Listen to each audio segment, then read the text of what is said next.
Good morning, welcome to CATEX-TV. My name is Frank Fortunato. This is a live broadcast from Princeton, New Jersey. Today is Wednesday, March 9th, 2011. It's 11:30 a.m. Eastern Standard Time in the U.S., 4:30 p.m. in London, 12:30 in Hamilton. In Mexico City, it's 10:30 a.m.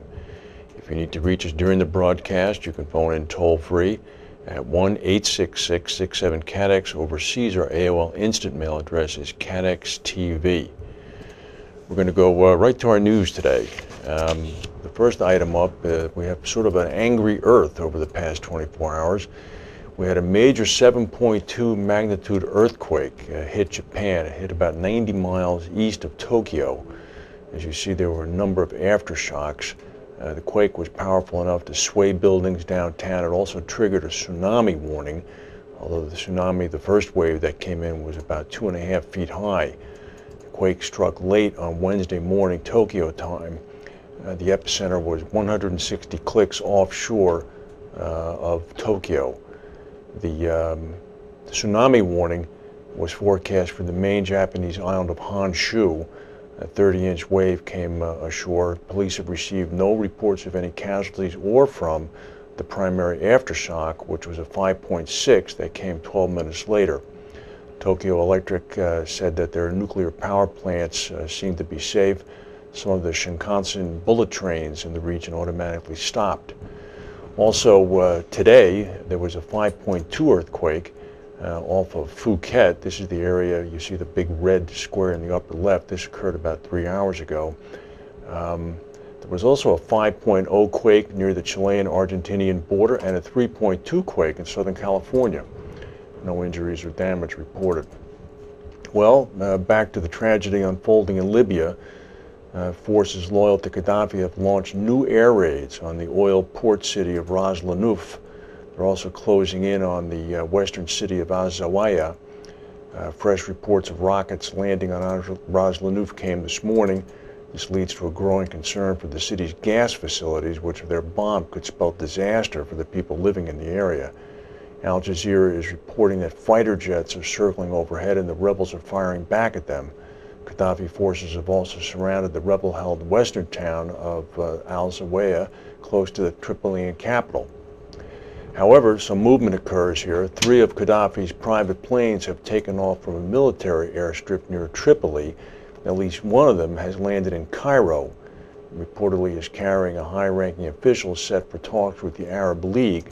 The Arab League is going to be discussing whether or not to impose a no-fly zone over Libya.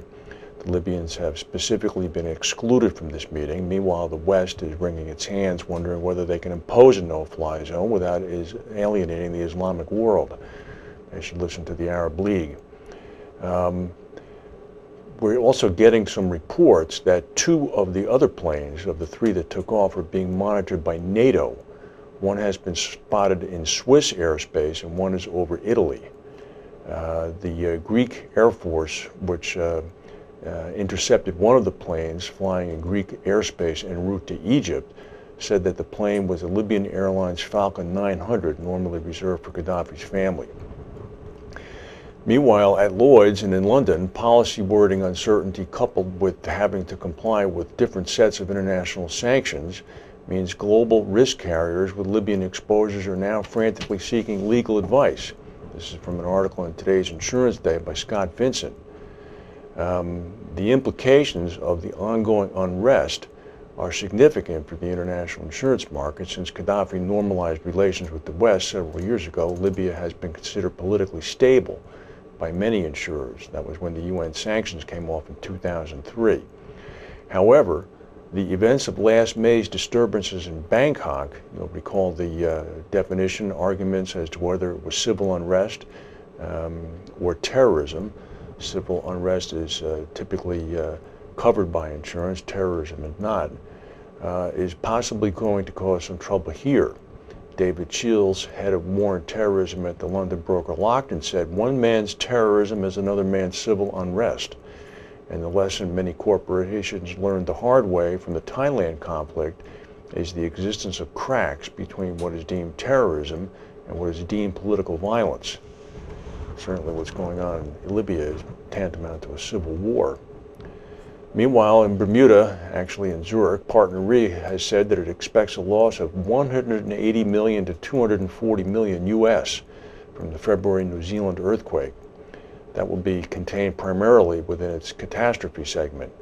The New York listed reinsurer said its estimate was based on a model total insured loss estimate of 7.4 billion to 11.1 billion. It cautioned that the estimate was only preliminary. Limited information only is available from sources on the ground. Some other previous announced loss estimates include Swiss Re, which expected a $800 million hit that was based on a $12 billion loss, industry loss, and Allied World, which expects a loss estimate between $30 and $40 million.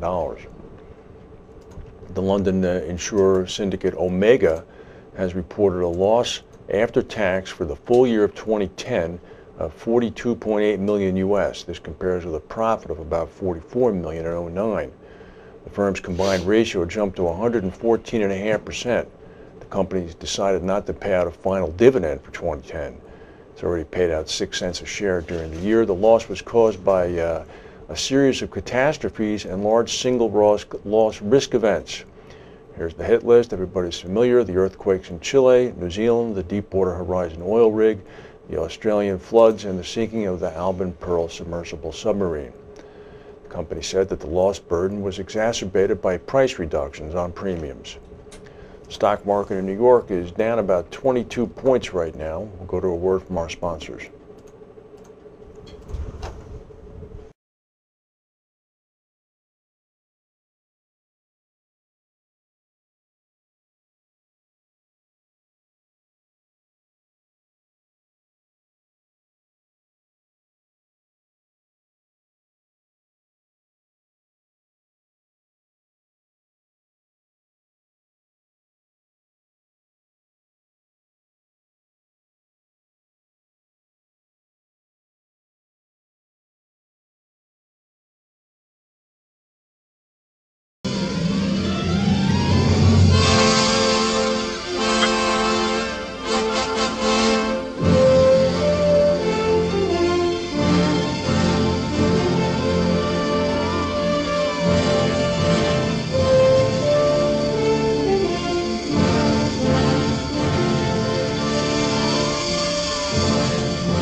Design for peace.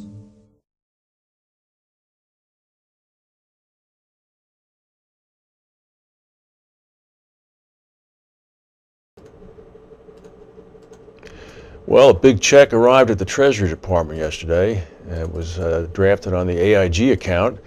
It was for $6.9 billion. There's another payment made to the U.S. government. Most of the proceeds came from the $9.6 billion sale of AIG's equity stake in MetLife earlier this month. So the Treasury Department's now made a total cash investment in AIG of about $68 billion, and $33 billion has been paid back already this year.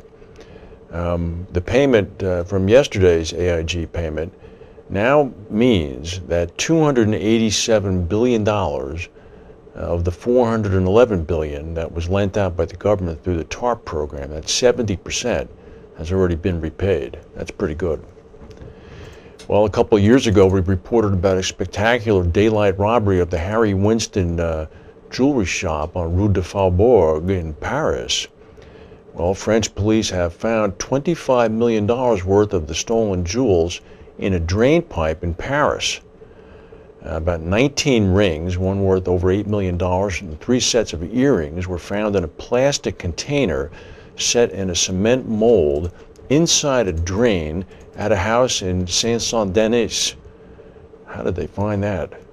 They were part of a $118 million haul stolen in the burglary from Harry Winston on December 4, 2008.